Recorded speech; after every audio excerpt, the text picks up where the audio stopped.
오늘은 복음과 구원이라는 제목으로 하나님 말씀 함께 나누고자 합니다.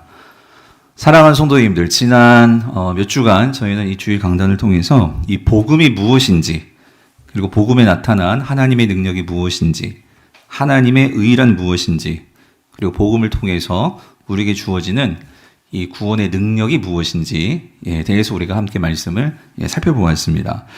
오늘은 한 번 더 지난 시간 동안 나누었던 말씀들을 좀 복습하고요. 그리고 정리하면서 이 구원에 대해서 전에 다 나누지 못한 내용을 말씀드리고 조금 더 깊이 구원을 좀 함께 생각해 보고자 합니다. 이미 이 로마서, 이 복음의 말씀을 전하면서요, 우리가 이 로마서의 이 편지는 특별히 바울이 그 인사말에서 다른 서신에서 다른 바울의 편지와는 다르게 인사말부터 이 바울이 복음의 내용을 말하고 있다 하는 것을 우리가 로마서 1장에서 살펴보았는데요. 성도님들, 왜 바울은 다른 그의 편지들과 다르게 인사말에서 이 바울의 이 복음, 그가 전하는 이 복음의 내용을 인사말에서부터 그 내용을 말하고 있는 것일까요? 그것은 그만큼 뭔가 다급한 거예요. 그만큼 이 바울이 복음에 대해서 이 로마 교회 성도들에게 전하고 싶은 거죠. 왜 그러냐면 당시 이 로마라는 도시는 이 로마 황제가 살고 있는 도시였죠. 모든 세계를 정복하고 모든 세계를 다스리고 있는 최고의 권력이 나오는, 또 그것이 눈에를 직접 보이는, 또 들리는 그곳이 로마란 말이죠. 근데 그곳에서 성도들이 신앙생활을 한다.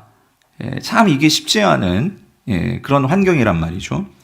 그래서 이 로마 교회 성도들은 누구보다도 이 복음이 무엇인지를 정확하게 이해해야 하지만, 그들은 제대로 그 로마 황제가 다스리는 세상 속에서 흔들리지 않고 신앙이 무너지지 않고 견실하게, 즉 잘못된 복음, 거짓된 복음에 속지 않고 살아갈 수 있기 때문에 바울은 무엇보다도 이 복음을 정말 그들에게 전하고자, 그래서 바울은 그 인사말부터 복음의 내용을 선포하면서 로마서를 시작하고 있는 것을 우리가 살펴보았습니다. 이미 말씀드렸지만, 그래서 여러분 이 복음이라는 단어 자체가 정치적인 단어라고 말씀을 드렸죠. 그래서 이 복음은 소식인데, 그러니까 새로운 왕이 태어났을 때, 혹은 또 전쟁에서 어떤 승리가 있었을 때, 그래서 새로운 나라가 시작이 될 때, 이것을 알리는 그 소식이 이 복음이란 말이죠. 그래서 지금 바울이 전하는 복음은 뭐냐면, 그러니까 새로운 왕이 태어났다는 거예요. 새로운 왕이 우리에게 왔다는 거죠. 그리고 새로운 나라가 시작이 되었다는 거예요. 그러므로 이 복음의 소식을 믿는 자들은 그 새로운 왕에 대한 신뢰와 충성을 다할 때 그들은 그 왕의 보호와 통치를 받으며 새로운 삶을 살아갈 수 있다는 거예요. 자, 그럴 때 이 바울이 전하는 이 새 왕은 누구일까요? 누구죠? 예수 그리스도시라는 거예요. 하나님께서 구약의 선지자를 통해서 이미 예언하셨던 그 하나님의 아들 예수 그리스도가 이 땅에 하나님이 보내신 새로운 왕으로 오셨고, 그 예수 그리스도가 십자가에서 죽으시고, 그리고 그 죽음을 통해서 모든 죄와 사망의 권세를 깨뜨리시고 부활하심으로 속박과 죄의 시대를 이제 끝내버리고 승천하심으로 이제는 하나님 보좌 우편에 앉으셔서 온 만물과 온 우주와 이 온 세상을 다스리시는 왕으로 등극하셨기에, 이제 우리는 그 예수를 왕으로, 주님으로 모시고 믿는 자들은 이 땅에서 하나님의 통치와 다스림을 받고 하나님의 은혜의 시대 속에서 새로운 삶을 살아갈 수 있다. 그 새로운 시대가 열렸다. 이것을 전하는 것이 바울의 복음이었다라는 거예요. 그러므로 이 예수 그리스도를 나의 주님, 나의 메시아, 나의 그리스도로 시인하고 그 예수를 의지하고 따르는 자들에게는 예수 그리스도가 내려주시는 구원의 은혜와 은사가 있는데, 그게 뭐냐면 성경이 말하는 영생과 성령이라는 거예요. 사랑하는 성도님들, 영생이 무엇입니까? 그래서 영생은 쉽게 말하면 그 당시 정치적인 용어로 생각해 보면 왕이 내리는 어떤 그런 후사, 왕이 내려주는 어떤 그런 선물일 수 있는데, 그러니까 이 영생이라는 건 뭐냐면 그 예수 그리스도를 통해서 하나님과 죄인 되었던 우리가 그 죄의 용서를 받음으로 하나님과 관계할 수 있는 그 관계가 다시 회복이 되어진 거죠. 그러므로 하나님이 주시는 이 무한한 이 은혜의 자원을 우리가 누릴 수 있고, 그리고 하나님의 그 나라의 이 풍성한 영원한 기업에 우리가 참여할 수 있게 되는 거, 이거를 성경은 영생이라고 말을 합니다. 그런데 예수 그리스도를 믿을 때 그 왕이 지금부터, 이제부터 하나님의 나라의 왕으로서 통치하고 계시기 때문에 우리는 영생을 죽어서 받나요? 죽어서 영생이 시작이 되는 거예요? 아니요. 그럼 언제부터? 지금부터. 지금 언제? 그 예수를 나의 주님으로 모시는 순간부터 우리는 이 영생을 누리는 삶이 시작이 된다는 거죠. 뿐만 아니라 성령은 무엇입니까? 성령은 이 세상을 살아갈 때에 우리가 예수 그리스도 안에서 그 예수 그리스도와 연합되도록 우리를 도와주시고 우리가 하나님의 백성인 것을 우리 안에서 확증해 주시고 생각나게 해 주시고, 그러므로 우리 안에 거하시며 그 예수 그리스도를 닮아가도록 따라가도록 우리를 인도해 주시는 그리스도의 영, 하나님이신 그분이 누구예요? 우리 안에 거하시는 하나님이 누구예요? 바로 성령님이시라는 거예요. 그러므로 이 성령님은 저와 여러분의 속에, 마음에 거하시면서 우리로 하여금 그 예수 그리스도를 닮아감으로 우리 안에서 예수 그리스도의 그 형상을 회복시킴으로 우리를 통해 하나님의 영광이 세상 속으로 드러나도록 역사하시는 분, 그분이 바로 성령님이시라는 거죠. 그러므로 사랑하는 성도님들, 정리합니다. 복음이 뭐냐? 복음은요, 단지 우리가 예수를 믿고 천국 가는 어떤 방법만을 말해주는 것이 복음이 아니라는 거예요. 우리는 그동안 복음을 너무나 이렇게 협소하게만 믿고 생각한 바가 너무 크다는 거죠. 물론 이것도 맞겠지만 예수를 믿음으로 우리가 하나님 나라를 우리가 받죠. 들어가게 되죠. 그렇지만 그게 다가 아니고 지금 말씀하신 것처럼 복음은 소식이기 때문에 새로운 왕이 오셨고 그 왕을 통해서 우리가 믿을 때 우리에게는 놀라운 새로운 시대, 새로운 세상이 우리에게 펼쳐지므로 우리는 그 백성으로서 새로운 삶을 누리게 된다는 이 기쁜 소식, 하나님의 이 약속, 이것이 복음이라는 거예요. 그러면 우리가 이 복음을 믿고 이 복음을 살아간다면 우리 안에 분명하게 나타나는 것이 있는데 그게 뭐냐면 변화라는 거예요, 변화.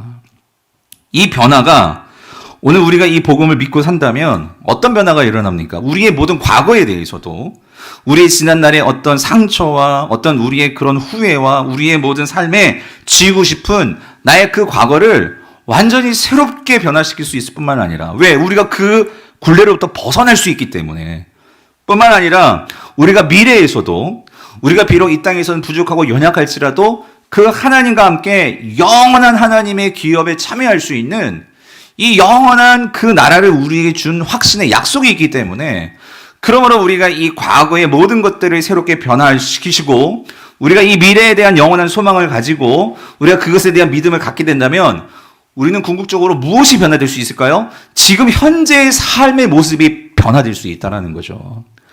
그러므로 결론적으로 복음은 우리의 과거도 우리의 현재도 우리의 미래도 변화시킬 수 있는 뭐가 되죠? 하나님의 구원하시는 능력이 된다는 거예요. 그래서 여러분 사도 바울이 이걸 얘기하죠. 로마서 1장 16절. 내가 복음을 뭐예요? 부끄러워하지 아니하노니. 이 복음은 모든 믿는 자에게 뭘 주시는? 구원을 주시는 하나님의 능력이 됨이라. 할렐루야. 제가 이번에 이 복음으로 다시 시작하라 이 주제를 가지고 이 로마서 설교를 준비하면서 제 마음에 간절한 소망이 있었어요. 기도하는. 그건 뭐냐면 지금까지 교회를 오래 다녔지만 지금까지 신앙생활하면서 내가 복음을 얼마나 알고 이 복음의 능력을 나는 체험하면서 신앙생활을 했나. 혹시 신앙생활을 하지만 복음을 안다고 하지만 우리 성도들 가운데는 때로는 너무나 무기력하게 그렇게 신앙생활을 하고 계시는 분들 종종 보기도 하거든요. 예전에는 그 복음의 감격을 알고 능력을 알았지만 어쩌면 지금 당장은 또 우리 현실이 너무나 큰 벽에 부닥쳐서 그렇게 좌절하고 힘없이 낙심하며 살아가는 그런 성도들의 모습을 볼 때 참 마음이 안타까웠고, 그래서 하나님께 간절히 소망했던 건 저뿐만 아니라 우리 모든 성도님들이 그러니까 이 복음의 능력을, 실제하는 복음의 능력을 경험하게 하여 주시옵소서. 이게 저의 간절한 기도의 제목이었는데 여러분들도 이게 기도의 제목이 되시기를 간절히 바랍니다. 복음은 사실이고 복음은 소식이기 때문에 이거를 믿고 의지하는 사람들에게는 반드시 변화가 실제하는 능력으로 나타난다는 거예요. 제가 이걸 자신 있게 왜 말할 수 있냐면 그런 능력을 가지고 지금은 과거지만 현재를 살았던 자들이 누구냐면 초대교회 성도들이라는 거죠. 초대교회 성도들은 오늘 이 로마서의 복음을 읽고 네로의 박해와 지금하고는 너무나 차원이 다른 우리가 상상할 수 없는 그런 박해, 또 구금, 고통, 심지어 죽음을 당하면서까지도 그들은 예수님을 믿고 그 예수 그리스도의 통치가 현지적으로 그들의 삶에서 나타나고 있음을 믿으면서 그 통치를 포기하지 않고 살았던 자들이 초대교회 성도들이라는 거죠. 그런데 그들이 자신들이 하고 있는 모든 일들을 그 예수 그리스도의 통치 가운데 그 모든 것들을 신뢰함으로 맡기고 그들이 그렇게 예수님을 따라가는 삶을 살 수 있었던 것은 그들은 이거를 믿었죠. 그 예수는 누구세요? 만왕의 왕 대신 우리 주님이시라는 거죠. 그런데 그 주님은 장차 우리에게 심판주로 다시 뭐 하실 분이에요? 오실 분이라는 거예요. 이거를 믿을 때 그들은 현재의 삶이 그냥 현재의 삶을 포기하고 현재의 삶을 그냥 도망쳐버리고 그게 아니라 현재의 삶 속에서 그 예수 그리스도를 향해 나의 삶이 그 주님께 부끄럽지 아니하도록 그들은 신앙을 지키며 그 믿음을 가지고 사는 삶을 살 수 있는 힘이 되었다는 거예요. 그래서 바울은 이러한 성도들이 즉 나를 위해서 십자가에서 그 하나님의 아들이 그 사랑을 보여주셨고 나를 위해서 그 예수 그리스도가 이제 만왕의 왕이 되셔도 지금도 다스리고 통치하실 뿐만 아니라 그분이 나를 위해서 다시 찾아오실 것을 소망하며 바라보았던 자들에게는 이런 확신이 있었다는 거예요. 뭐냐면 자 고린도전서 15장을 보면 거기에서 이 15장은 성도들의 죽음과 부활에 대해서 바울이 설교하고 있는데 그 마지막 결론이 뭐냐면 이 말씀이에요. 우리 주 예수 그리스도로 말미암아 우리에게 승리를 주시는 하나님께 감사하노니 자 58절 같이 읽어볼게요. 그러므로 내 사랑하는 형제들아 견실하며 흔들리지 말고 항상 주의 일에 더욱 힘쓰는 자들이 되라. 이는 너희의 수호가 주 안에서 헛되지 않은 줄 알미라예요. 아멘. 성도님들 바울은 분명하게 얘기하고 있어요. 뭐냐면 여러분 여기에서 우리는 궁극적으로 예수 그리스도가 우리에게 승리를 주실 거예요. 여러분 믿으십니까? 57절 우리에게 승리를 주시는 하나님께 감사하는데 이거를 정말로 믿고 바라볼 때 우리에게 있어도 현재의 삶에서 지금 현재의 삶은 박해고 고통이고 어떻게 보면 우리가 너무나 힘들어요.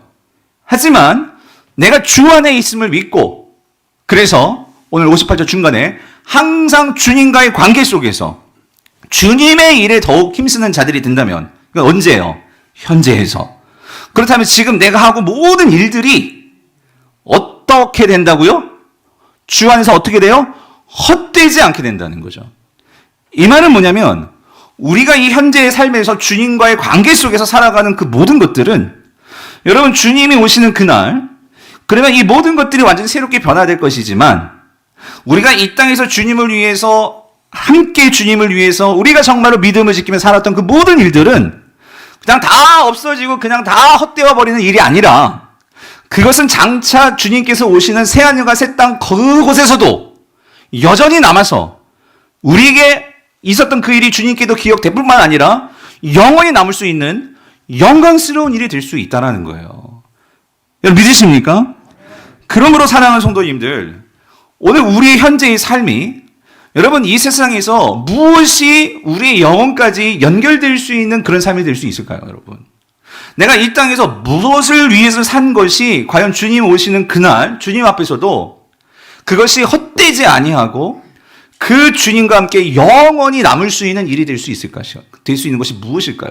사도 바울은 분명하게 우리에게 말해주는 거예요. 뭐냐면 우리의 수고가 주 안에서 우리가 행해진 그 모든 일들 그 일들은 결코 없어지지 않고 우리의 영광스러운 미래와 그 영광스러운 미래의 구원과도 연관되어질 거다라고 분명하게 우리에게 말하고 있다는 거예요.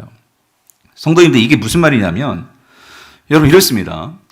오늘 우리의 현재의 삶이 우리의 그 미래의 구원을 결정하는 사건은 아니에요. 하지만 우리가 현재에서 주님과의 관계 속에서 행해진 모든 일들은 그 영광스러운 마지막 구원의 때에 결코 사라지지 않고 남을 수 있는 뭔가 연관성을 가진 일들로 남을 수 있게 되는 것이 오늘 이 땅에서 주 안에서 수고한 일들이라는 거예요.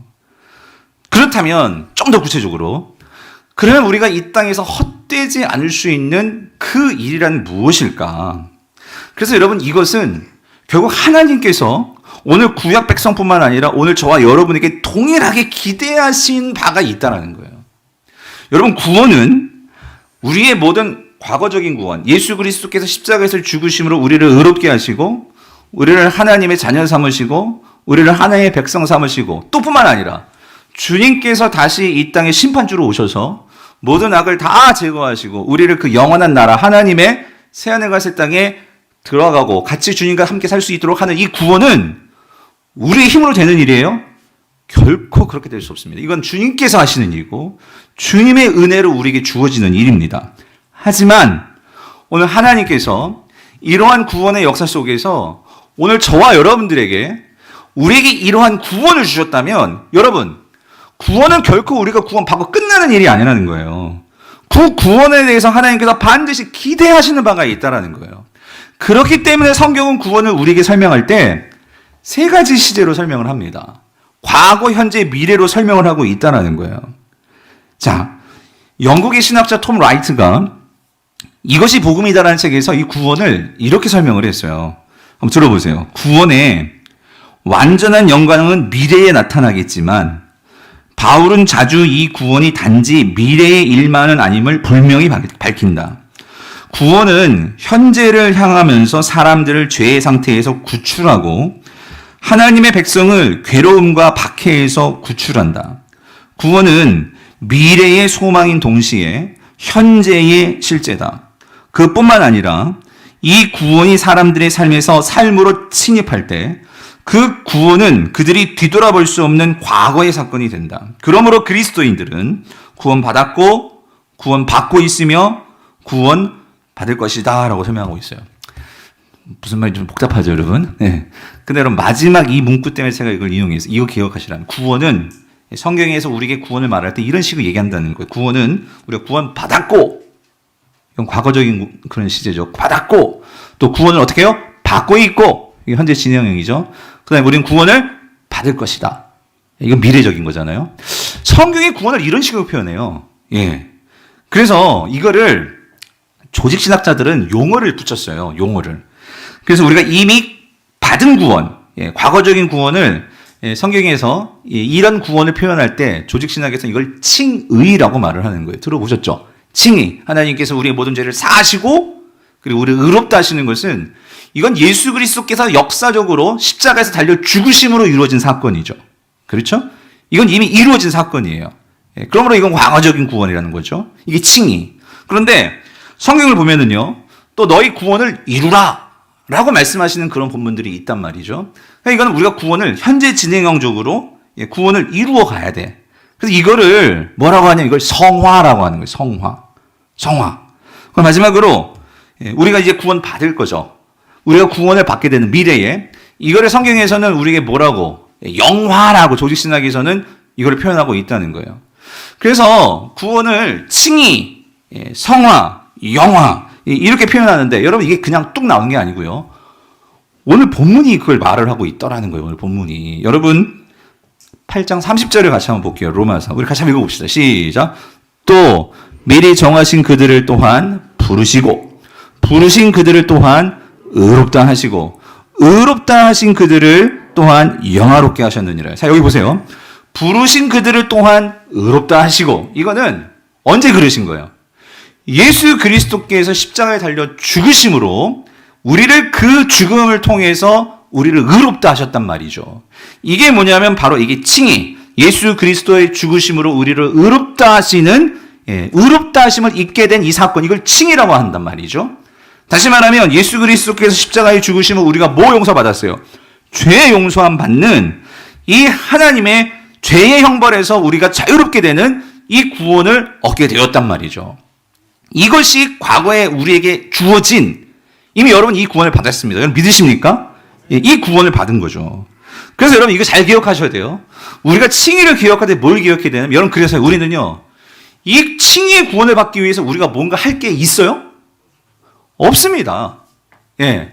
여러분, 우리가 하나님께 의롭다, 하나님께 인정받고 하는 이런 모든 일들은 내가 저 집사님보다 내가 더 봉사하고 더 큰 일을 하고 헌금을 많이 하고 그래서 우리가 더 의로워지는 거예요? 아니에요. 하나님 앞에 우린 모두 다 죄인이에요. 근데 우리가 하나님께 인정받고 의롭게 될 수 있는 것은 뭐 때문이에요? 예수 그리스도의 의 때문이라는 거예요. 즉, 예수 그리스도가 하신 일을 보시고 하나님은 우리를 의롭다 하신다는 거예요. 여러분, 우리가 이거를 잘 이해해야지만 여러분, 때로는 우리가 넘어질 수 있어요. 근데 어떤 성도들을 보면 넘어지면은요, 계속 넘어져 있어. 하나님, 나는 죄인이에요. 항상 죄책감에 일어나지를 못해. 하나님 뭐라고 하시면, 알아. 내가 그거 보고 너 보고 의인이라는 게 아니라 나는 네가 믿는 예수 그리스도를 보고 의롭다 하는 거야. 라고 말씀하신단 말이죠. 그러므로 이것을 우리가 잘 이해하면 우리는 교만할 수가 없어요. 우리는 항상 그 예수 그리스도를 붙들 수밖에 없는 것이고 그 예수 그리스도만을 통해서만 우리는 구원받을 수 있는 거예요. 아멘이십니까? 이게 우리가 구원받은 칭의 과거적인 구원의 의미라면, 자, 그 뒤에 보면 이렇게 나와 있어요. 그런데 그렇게 과거에 의롭다함을 받은 자들이 이제 앞으로 미래는 어떻게 되냐면 영화롭게 된다라고 말씀하시는 거예요. 영화롭게 된다. 여러분, 이 영화롭게 된다 이 말은 뭐냐면 이게 바로 미래적인 구원인데 이런 거예요. 예수 그리스도가 재림하시는 그날 여러분 이 땅에 놀라운 변화들이 일어납니다. 예, 어떤 변화들이 일어나냐면 지금 이미 우리가 칭의의 구원을 받았지만 여러분 우리가 이 땅을 살아갈 때 이 땅은 여전히 죄가 있어요, 없어요? 죄가 영향력을 가지고 우리에게 다가옵니다. 제가 이건 금요일에 설교를 했어요. 이 죄라는 것이 끈덕지게 우리를 놓지 않아요. 그래서 우리는 구원받고 우리가 더 이상 죄의 노예가 될 수는 없지만 우리는 죄와 싸워야 하는 그런 사명이 주어져 있어요. 죄의 유혹에 대해서 우리는 그것을 항상 죄와 싸우면서 그렇게 살아가야 되는 것이 이 땅의 삶이기에 사실 성도의 삶은 힘들어요. 예. 힘들지만 그렇기 때문에 이 땅에서는 아픔도 있고 고통도 있고 그런 어려움이 있을 수밖에 없어요. 그런데 예수 그리스도께서 다시 이 땅에 오시면 이제 그 모든 죄와 모든 아픔과 고통을 다 이제 주님께서 그 사단과 함께 불못에 집어얹어서 이제 더 이상 아픔도 없고 죄와의 싸움도 없고 우리에게 그런 삶, 우리의 삶이 주어지는데 뿐만 아니라 예수님께서 십자가에서 죽으시고 부활하신 것처럼 우리가 완전히 그 예수 그리스도의 몸처럼 변화된단 말이죠. 그 일이 주님께서 오시는 날 우리에게 일어나는 거예요. 그래서 이거를 영광스러운 변화, 그래서 이걸 영화라고 하는 거예요. 이것이 우리에게 주어진다고요. 이것뿐만이 아니에요. 여러분 우리만 변화되는 게 아니라 이 온 피조 만물이 변화가 돼요. 그래서 이사야나 요한계시록에서 말하는 뭐가 임하는 거예요? 새 하늘과 새 땅이 이 모든 피조 세계에 임하게 되는 거죠. 이게 구원의 완성입니다. 아멘이십니까? 그래서 여러분 이거예요.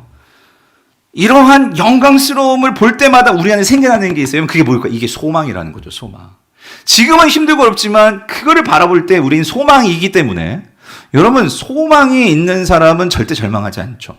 소망이 없으니까 절망하는 거예요.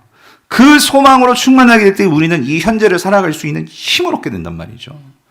자, 이게 칭의와 영화인데 그러면 하나 남아있죠. 현재적인 구원으로서 그게 뭐라고? 성화라고 말씀드렸죠. 그럼 성화는 뭐냐?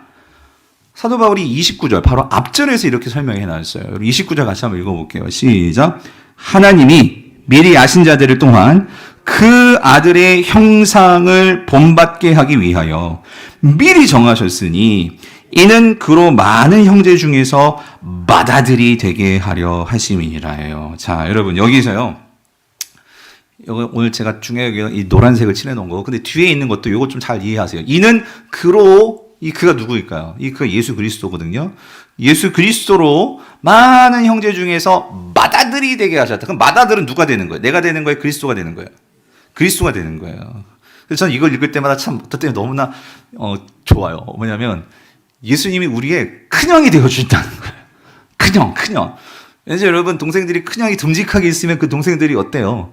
예? 학교 가는데 막 나를 괴롭히는 애가 있어. 근데 형 데리고 가면 이 형이 그냥 막 다 그냥 손봐주고.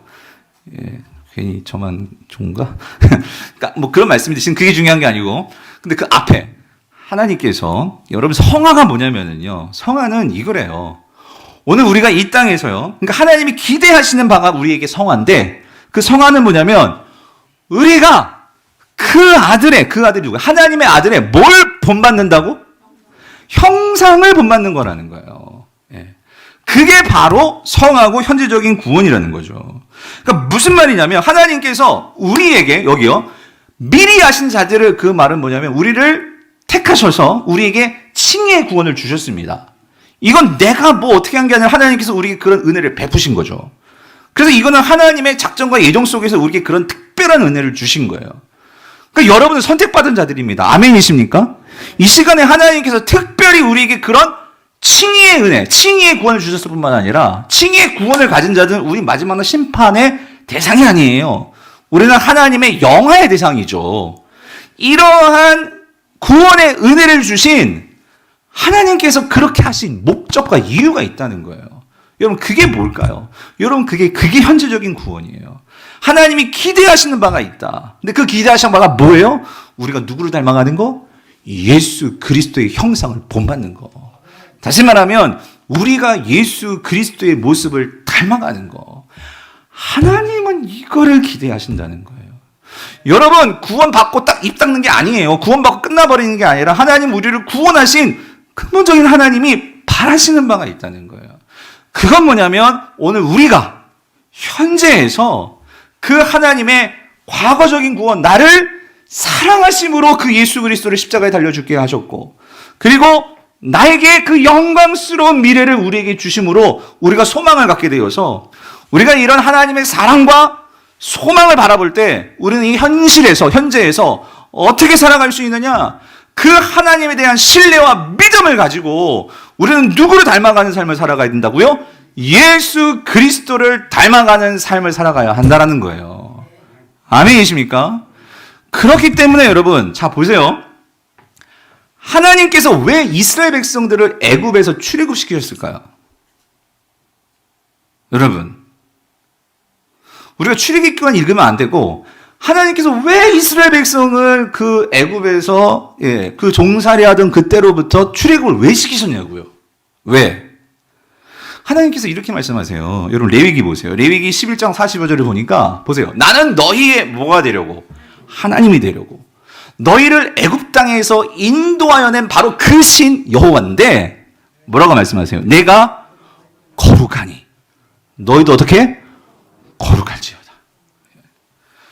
여러분 이게 하나님께서 그들을 구원하신 목적이었어요.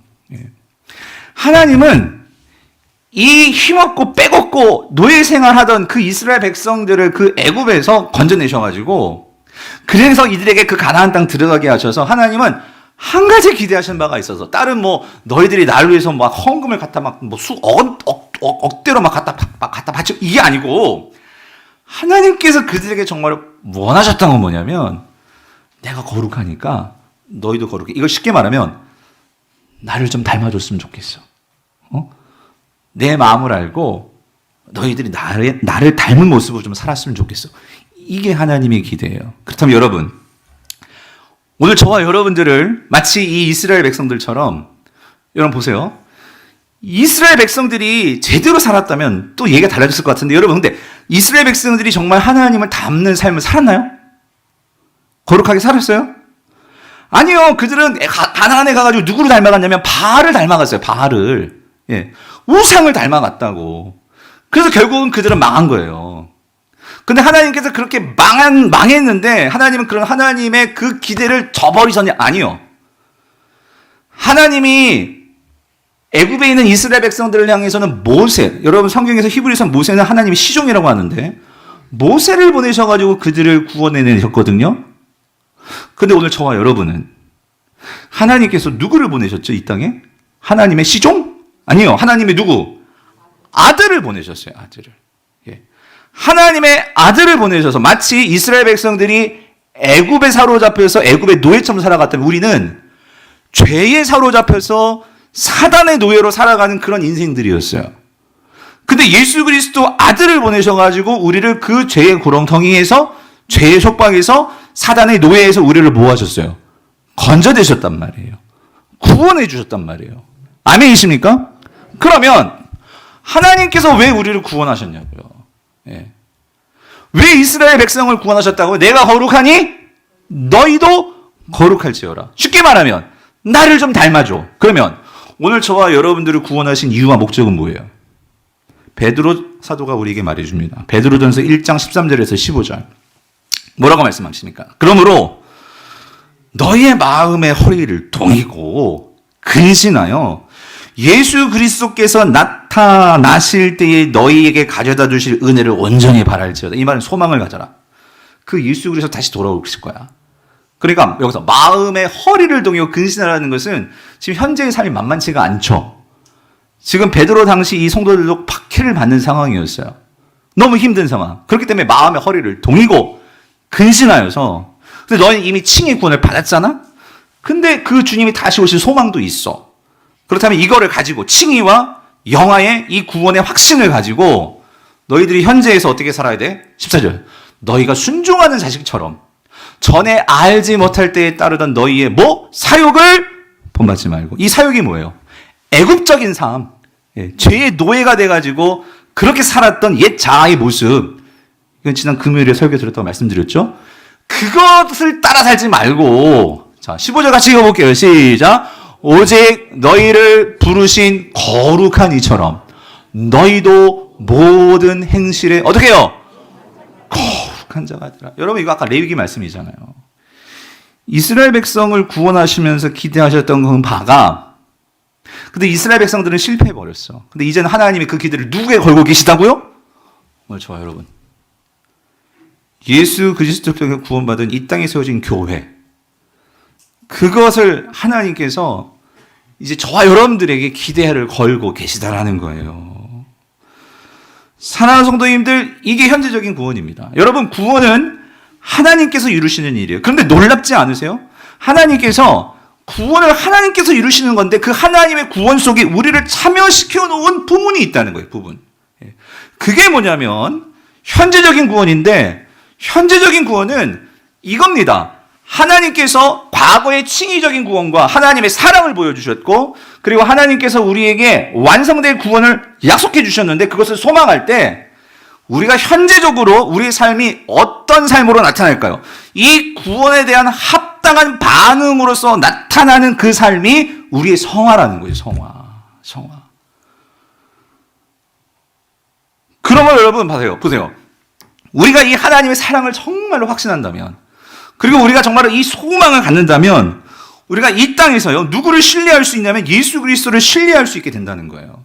그 예수 그리스도를 신뢰함으로 우리는 한순간도 우리를 잊지 아니하시고, 우리를 위해서 정말 나중에 다시 오실 것을 약속하셨고, 그리고 지금도 내 안에서 성령으로 역사하시면서 우리를 항상 격려하시고 우리와 항상 함께 하시는 그 하나님을 믿을 때 우리는 이 땅에서 어떤 삶을 살아갈까요? 주님을 닮은 모습으로 살아갈 때 내 인격이 변화되고 내 사람과의 관계가 변화되고, 이를 통해서 우리의 삶을 통해서 무엇이 드러나냐면 하나님의 그 영광이 드러나게 된다는 거예요. 뭘 통해서? 우리의 삶을 통해서. 우리의 삶을 통해서. 그런데 여러분 보세요. 그래서 여러분, 과거적인 구원, 칭의의 구원과 영화의 구원은 우리 어떤 행위가 들어갈 구석이 없어요. 이건 하나님께서 전적으로 하시는 일이에요. 근데 성화는 어때요? 이건 우리 행위가 들어가요, 안 들어가요? 들어갑니다. 아까 말씀드렸죠? 행위가 들어가자면 이것이 우리의 구원을 결정하는 것은 아니에요. 하지만 이 현재적인 구원, 성화를 통해서는 우리가 누구를 닮아갈 수 있다고요? 예수 그리스도를 닮아간다고요. 근데 하나님은 뭘 보기를 원하셔? 이 모습을 보기를 원하신다고요. 여러분 속에서 하나님이 바라시는 것은 다른 그 무엇이 아니고, 우리 집사님이, 장로님이, 제가 우리의 삶을 통해서 예수 그리스도를 닮아가는 모습을 하나님은 보기를 원하신다는 거예요. 그런데 여러분, 하나님은 아세요. 이런 현재적인 구원, 성화도 우리의 힘으로 다 이룰 수 있을까요? 없습니다. 우린 연약해요. 그래서 우리 안에 우리를 이 성화를 위해 도와주시는 분을 넣어주신 거예요. 여러분, 그분이 누구세요? 성령님이시란 말이에요. 성령님. 그래서 여러분, 로마서 8장 26절에 뭐라고 말씀하세요? 이와 같이 성령도 우리의 연약함을 어떻게 하신대요? 도우시나니. 예. 우리는 마땅히 기도할 바를 알지 못하나 오직 성령이 말할 수 없는 탄식으로 우리를 위하여 친히 간구하시느니라. 할렐루야. 여러분, 성령이 하시는 게 이거예요. 우리 안에서 죄가 생각나게 만들고, 우리가 정말 주님과 멀어지면 그러면 안 돼. 우리 안에서 그것들을 회개하게 만들고 우리의 이 불신을 회개하게 만드는 성령께서 이 역할을 하신단 말이죠. 그래서 우리가 예수를 따라 살고 예수의 통치를 받고 살고, 그래서 이것을 위해서 성령님은 항상 우리를 위해 뭐 하시느냐? 중보기도 하신다는 거예요. 중보기도. 예. 근데 제가 이걸 곰곰이 묵상하면서 이런 생각이 들더라고요. 아니, 그러면 성령님이 능력이 많으시니까 중보기도를 하지 말고 그냥 일을 다 그냥 다 해주시지. 여러분. 무슨 말인지 되세요? 하나님이 능력이 많으시니까 아니 직접 오셔가지고 우리 문제를 그냥 싹 다 해결해 주시지 그냥 우리 옆에서 왜 중보기도 하실까? 그러니까 여러분 성령은 때로는 우리 안에 계신지 안 계신지 모를 때도 많아요. 우리가 잊어버릴 때도 많단 말이죠. 근데 여러분 그거 아세요? 성령님께서 모든 일을 그냥 다 일사천리로 해주시지 않고 왜 우리 안에서 이렇게 우리를 위해 친히 중보기도 하시고 왜 이렇게 하시는 걸까? 여러분 여기 아주 중요한 하나님의 섭리가 있습니다. 그것은 하나님은요, 우리는 하나님의 자녀예요. 하나님의 자녀이기 때문에 하나님께서 우리가 예수를 닮아간다는 게 이게 기계적으로 한 번에 그냥 되어지는 일이 결코 아니란 거예요. 여기 뭐가 필요할까요? 과정이 필요해요, 과정이. 과정이 필요하다고. 그래서 때로는 여러분 이래요. 때로는 우리가 기도해야 되는 거 아는데 기도가 안 돼. 그래서 성령은 어떻게 하시냐면 우리를 위해서 중보 기도하시면서 우리를 위해서 기도하시는 그 과정 속에 오늘 우리가 더 하나님을 찾고 때로는 하나님 때문에 우리가 고민도 하고 때로는 하나님 때문에 고통 속에서 우리가 정말로 방황할 때도 있지만 그런 과정들을 통해서 성령은 항상 우리를 떠나지 않기 때문에 그런 시간들을 통해서 우리가 하나님이 어떤 분이신지를 알고 그럼에도 불구하고 나를 버리지 않으셨던 하나님을 내가 깨닫게 만들고 그래서 그 하나님을 진실로 신뢰하게끔 우리를 인도해 나가도록 그렇게 도우시는 분이 성령님이시라는 거예요. 제가요, 여러분, 지금 우리가 교사를 뽑고 있는데, 제가 이게 사랑의 교회에서 이제 청소년 부서를 맡고 있을 때, 이제 교사를 뽑으면 인터뷰를 하는데, 물어봐요, 제가. 왜 성도님은 왜 교사를 지원하시냐고. 그러면 그분들이 그런 얘기를 해요. 목사님, 제가요. 근데 제가 청소년기 때, 그런데 내가 돌이켜보니까, 그때 나를 이렇게 위해서 기도해 주시고, 나를 위해서 이렇게 이끌으셨던 그런 선생님이, 어느 순간인가 기억이 나더라는 거예요. 그래서, 나도 누군가, 우리 이 청소년 아이들한테 좀 그런 도움이 될 수 있는, 그런 선생님이 되고 싶어요. 그래서 찾아와서 지원했다는 거예요. 그러니까 뭐냐면, 여러분, 우리의 인생 속에서 여러분 이 추억이라는 거, 즉, 우리가 정말 하나님과 어떤 과정을 거치면서 우리가 때로는 힘들었어요. 그렇지만 그 상황 속에서 우리가 기도도 하고 기도가 안 돼서 답답해 하기도 하고 여러분 그런 경험들이 있잖아요. 그런 과정 속에서 성도는 이 성령님께서 우리를 붙들고 인도해 가시는 그런 과정 속에 우리가 있기 때문에 그런 과정 속에 있다면 성도는 그 과정 속에서 성장하고 성숙하는 이러한 단계가 분명히 있다는 거예요.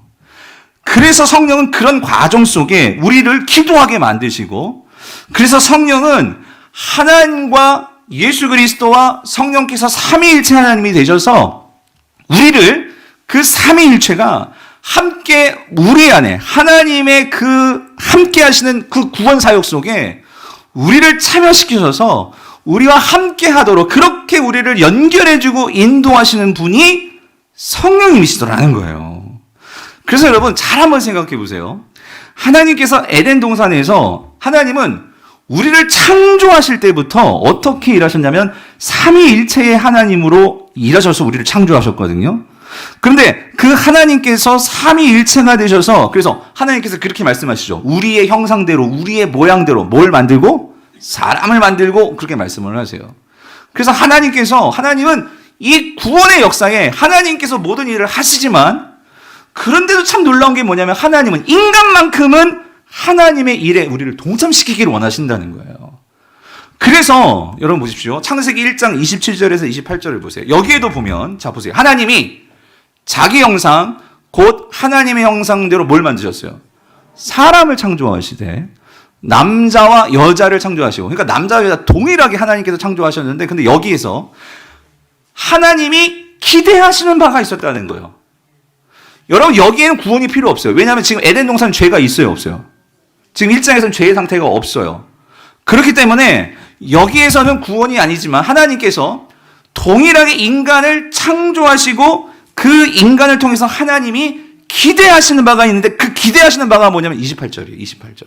뭐라고 말씀하세요? 같이 읽어볼게요. 하나님이 그들에게 복을 주시며 하나님이 그들에게 이르시되 생육하고 번성하여 땅에 충만하라. 땅을 정복하라. 바다의 물고기와 하늘의 새와 땅에 움직이는 모든 생물을 뭐예요? 다스리라 하시니라요. 질문. 하나님께서 왜 사람을 만드셨습니까? 하나님께서 사람을, 근데 여러분 사람을 특별하게 만드셨죠. 성부, 성자, 성령 삼위일체의 하나님을 닮게 만드셨어요. 그게 뭐예요? 우리의 형상대로죠. 그렇죠. 이 세상에 어떤 피조물도 하나님을 닮은 존재가 없어요. 우리 인간만이 하나님을 닮았어요. 그렇죠. 근데 하나님께서 그렇게 인간을 만드신 목적이 뭐예요? 즉, 이 말은 다시 말하면 하나님은 인간에게 기대하시는 바가 있다는 거예요. 여러분, 그게 뭡니까? 이 단어 꼭 기억하세요. 맨 마지막. 다스리라 하시니라. 다스리라 하시니라. 예. 하나님께서 인간에게 바라신, 이것도 참 놀라운 신비예요. 하나님이 직접 다스릴 것 같잖아요. 하나님이 직접 다스려야 되잖아요, 여러분. 그런데 하나님은 이 에덴 동산을 인간에게 맡기시고 누가 다스리라고 하셨다고요? 인간이 다스리라고 하시는 거예요. 왜 그러시는 걸까? 왜 그러시는 걸까? 여러분, 여기에 하나님이 놀라운 속성이 있어요. 하나님은요, 인간을 하나님의 일에 참여시키기를 원하세요. 여러분, 이게 비교 종교학적으로도 어떤 종교를 봐도 다른 종교들은 신과 인간을 철저하게 구분합니다. 철저하게. 분리시켜요. 근데 하나님은 철저하게 하나님의 일에 사람을 동참시키시는 하나님이세요. 어떤 고대 신도 인간을 노예로 만들고 그렇긴 해도 인간을 하나님과 동등한 위치에서, 이게 참 놀랍단 말이에요. 그렇게 인간을 다스릴 수 있는 존재로 두시는 신은 여호와 하나님밖에 안 계세요. 이게 뭐냐면 여러분, 우리 하나님의 가장 중요한 속성이 드러나는 거예요. 뭐냐면 하나님은 어떤 하나님이세요? 사랑의 하나님이시란 말이에요. 예? 여러분, 사랑은요, 같이 하는 거예요. 같이 하는 거. 사랑은요, 어떤 힘으로 이게 굴복시켜가지고, 여러분, 그건 절대 사랑이 아니죠. 힘으로 그 사람이 일하게 만들 수 있어요. 이건 노예지, 노예. 그러나 거기에는 기쁨이 없어요. 그렇게 일하는 사람은 기쁨이 없어요. 그러나 같이 동참할 때는 때로는 힘들 수도 있어요. 그렇죠? 불평할 수도 있어요. 그러나 같이 동역할 때는 거기에서 사랑 속에서는요, 뭐가 피어나요? 기쁨이 피어납니다. 기쁨이. 예. 근데 하나님께서 그렇게 다스리게 하셨다는 거예요. 그러면 그 다스림을 통해서 하나님께서 바라시는 바는 뭐냐면 이거예요. 왜 다스리게 하셨을까요? 인간을. 인간이 모든 피조 만물 속에서 그렇게 다스릴 때에 모든 피조 만물들은 그 인간을 보면서 결국 무엇을 보게 될까요? 하나님의 형상을 보게 되는 거예요. 하나님이 그 사람과 함께하는구나. 인간은 하나님과 함께하는 존재구나. 여러분, 이걸 보는 거예요. 여러분, 하나님께서 기대하시는 성화는 여러분 아까 뭐라고 했어요? 누구를 닮아가는 거? 누구를 닮아가는 거? 예수를 닮아가는 거. 여러분이 삶 속에서, 여러분이 직장에서 사장님이세요? 여러분이 한 가게의 주인이세요? 여러분이 학교에서 학생에서 무슨 일을 하든지 하나님은 우리를 통해서, 여러분의 삶을 통해서 예수 그리스도를 닮아가는 모습이 여러분이 있는 그곳에서 나타나기를 원하세요. 예. 하나님은 그거를 통해서 세상을 통치하시는 거예요. 여러분, 통치가 막 지금 뭐 바이든하고 막 트럼프가 막 그 대통령직을 놓고 막 싸우고 있는데, 여러분 그런 차원이 아니고요. 하나님은 대통령이든 총수부든 여러분 그게 중요한 게 아니라 내가 있는 그곳에서 내게 주어진 일을 통해서 나의 모습을 통해 예수 그리스도가 보여주셨던 그 섬김과 사랑과 희생의 모습이 흘러나올 때 하나님은 그걸 기뻐하시고 하나님은 그걸 보기를 원하시고, 여러분 그게 헛되지 않는 일이라는 거예요. 여러분, 예? 우리가 막 집을 짓고 막 뭔가 성과를 얻어야지만 그게 여러분 그건 다 불태워진다고 고린도전서에서 말하고 있어요. 남는 게 아니에요. 그럼 뭐예요? 이 땅에서 내가 어떤 일을 하든 거기에서 예수 그리스도를 닮은 모습으로 살았는가, 주님은 그거를 보고 계시고 그거를 기억하신다라는 거예요. 그래서 여러분, 우리가 이것을 기억할 때 여러분 보세요. 하나님이 분명히 다스리게 하자 하시고 했는데 이것은 하나님의 영광을 드러내는 거라고 얘기했죠.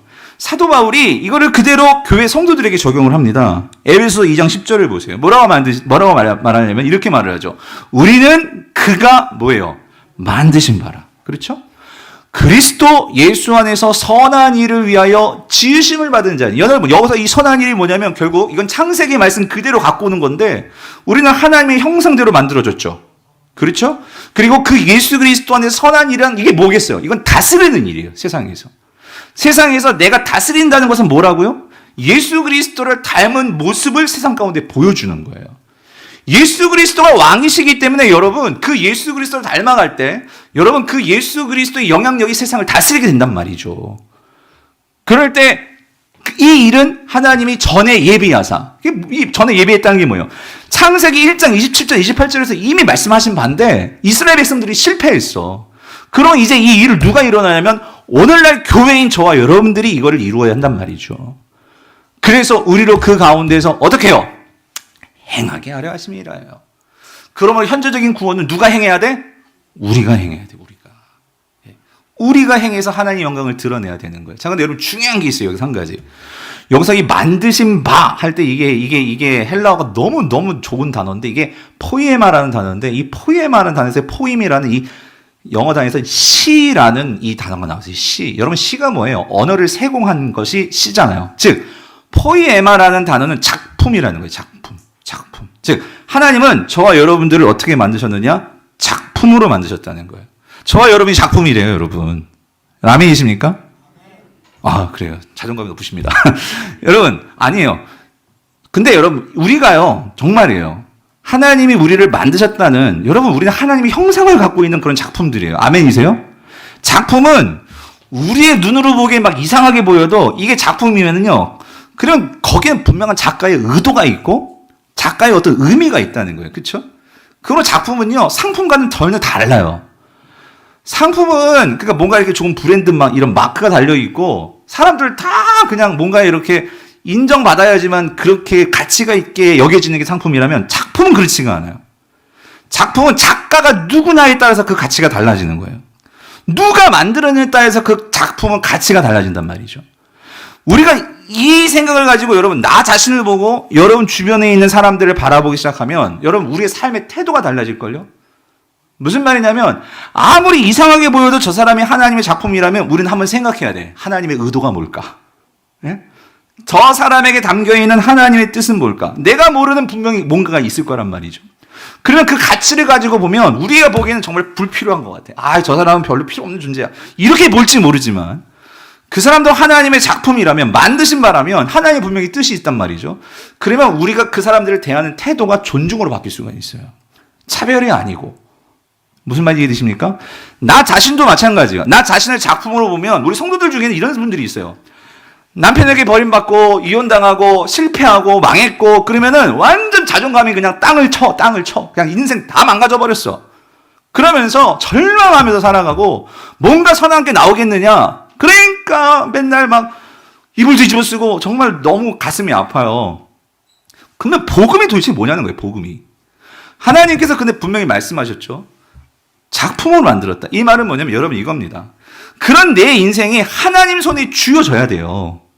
그런 나의 망가진 인생이 그리스도 안에 들어와야 돼요. 그 그리스도 안에 들어오면 여러분 놀라운 작가는요. 그 손에 어떠한 재료가 들어와도 그것이 세상 사람들이 버린 돌이라 할지라도 성경에 그런 표현이 있잖아요. 건축자의 버린 돌이라 할지라도 그 거장이신 하나님 손에 들어오면 그게 뭐가 될 수 있다고? 작품이 될 수 있다고. 하나님께서 그것을 통해서 놀라운 일을 이루실 수 있다고. 여러분 이것을 믿는 게 성도들의 신앙이고 복음의 능력입니다. 아멘이십니까? 제 말이 아니라 그래서 로마서 8장 28절 뭐라고 말씀하세요? 우리가 알거니와 하나님을 사랑하는 자 곧 그의 뜻대로 부르심을 입은 자들에게는 모든 것이 합력하여 어떻게 돼요? 선을 이루느니라. 예? 선을 이루느니라. 여러분 이 말씀을 믿었기 때문에 여러분 초대교회 성도들은 가난했어요. 초대교회 성도들은 병들었어요. 그들은 자랑할 것이 없었어요. 물론 그 중에는 주인들도 있었지만 노예들이 태반이었어요. 그런데 그런 노예들이 세운 게 교회였고 결국 그런 노예들이 세운 그런 나라들이 유럽입니다. 유럽. 예. 그렇게 시대를 바꾸는 일들이 어떻게 이루어지냐고. 오늘 이 복음의 이 현재적인 성화, 예. 그런 나의 보잘것없는 나의 인생을 통해서도 하나님께서 영광 받으시고 하나님의 영광을 드러낸다라는 이 나에 대한 새로운 가치의 전환이 있을 때 여러분 놀라운 삶의 역사들이 일어나게 되더라는 거죠. 그래서 자, 2장 17절 다시 한번 에베소 2장 10절. 우리는 그가 만드신 바라 그리스도 예수 안에서 이 선한 일을 위하여, 여러분 이 선한 일을 뭐라고요? 예수 그리스도를 닮는 삶. 그걸 위해서 우리가 지음 받은 자니 이 일은 하나님이 전에 예비하사 우리 가운데서 어떻게 해요?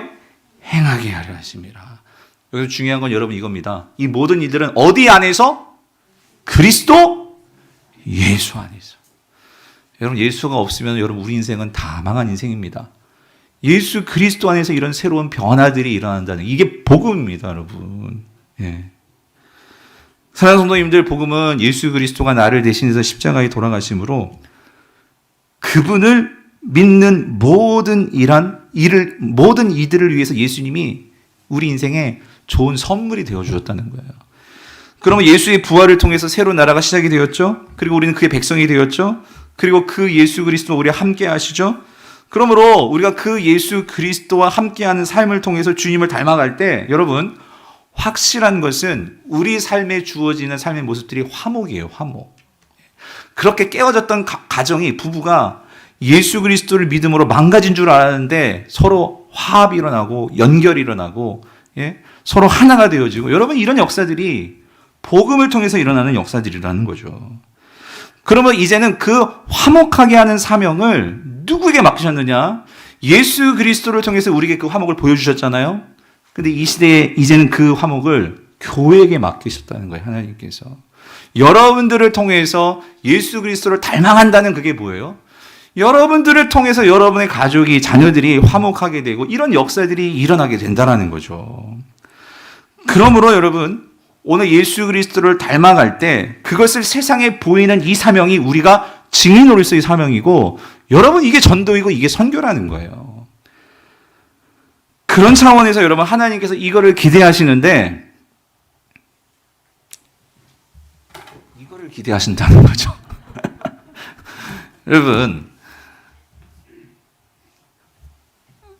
여러분이 각자 개인적으로 세상에서 하나님께서 나를 어떻게 보내시고 어떤 모습으로 세상에 그러한 예수 그리스도의 영광을 보일 수 있을까? 여러분 이거 항상 고민하셔야 돼요. 내가 사장으로서, 가게의 주인으로서, 학생으로서, 목사로서, 우리 각자 이건 하나님께서 그거를 기대하시기 때문에, 뿐만 아니라 우리가 교회로 모였어요. 그리고 하나님께서 이 쌍문 삼동에 강북우리를 세워놓으셨어요. 그러면 우리는 이 지역의 교회로서 우리가 이 세상 속에 하나님의 그 영광과 은혜를 보일 수 있는 그 일이 뭘까? 여러분 그 항상 고민하셔야 되는 거죠. 담임 목사를 세워놨으니까 당회와 우리가 그런 걸 고민하는 거죠. 그래서 이런 것도 하는 거예요. 이게 근데 여러분 참 그래요. 참 저는 이걸 생각이 너무 기쁜 게 뭐냐면, 작은 노력을 들여서 우리가 정말로 여러분이, 물론 여긴 여러분 희생과 또 섬김이 분명히 들어가야 되죠. 그래서 이것을 가지고 우리가 준비해서, 근데 참 감사한 건 이거를 동사무소 우리가 주민센터에 갖다 주면 거기 직원들이 또 그걸로 다 나눠줘요. 우리가 시간 안 들여도. 그러면 여기 여러분 제가 부탁드렸죠. 여기다가 여러분 작은 카드에다가 분명히 그걸 써주셔야 돼요. 그냥 물건만 주고 끝나는 게 아니라 우리가 이걸 하는 목적은 그냥 구제 아니죠. 예수의 이름을 전하는 거예요. 예수의 이름을. 이것들을 하는 것은 우리가 사랑을 받았기 때문에 이런 일을 하는 겁니다. 예. 이거를 세상에 전하는 거예요. 전하는 거. 마음 같았으면 50박스가 아니라 100박스만 하고 싶겠지만, 하지만 또 이런 것들도 좀 절제가 필요하다고 생각해요. 여러분, 하나님께서 우리에게 주신 자원하는 마음으로 그렇게 이런 일들을 통해서 예수의 이름을 전할 때, 여러분 하나님께서 그거를 기뻐하신다는 거죠. 기뻐하신다는 거죠. 그런 하나님이 기뻐하시는 교회를 하나님은 축복하실 줄 믿습니다. 그런 일을 우리가 하자는 거예요. 교회적으로 뿐만 아니라 여러분 개인적으로도 내가 하는 일을 통해서 내가 세상에서 만나는 사람들에게 어떻게 하면 예수의 이름을 나의 말로, 나의 삶으로 보일 수 있을까? 여러분 그게 성화입니다. 우리는 성화를 인격적인 차원만 너무 그동안 많이 이해했는데, 여러분 성화는 예수 그리스도를 닮아간다는 거예요. 예수 그리스도가 보여준 성화는 남을 위한 희생이었고 남을 위한 섬김이었고 세상을 화목시키는 일이었다는 거예요. 그런 일에 쓰임받는 우리 교회 될 수 있기를 간절히 바랍니다. 말씀을 맺겠습니다. 복음은 왕이신 예수 그리스도의 삶과 죽음, 부활에 관한 좋은 소식인데, 이 소식은 우리의 삶을 변화시킬 수 있는 소식이라는 거예요. 이 복음을 믿고 이 복음을 삶으로 여러분의 삶 속에서 이 구원의 능력이 현재적으로 나타날 뿐만 아니라 이 구원의 능력을 통해서 놀라운 하나님의 영광을 드러내시는 저와 여러분 되시기를 여러분 간절히 바랍니다.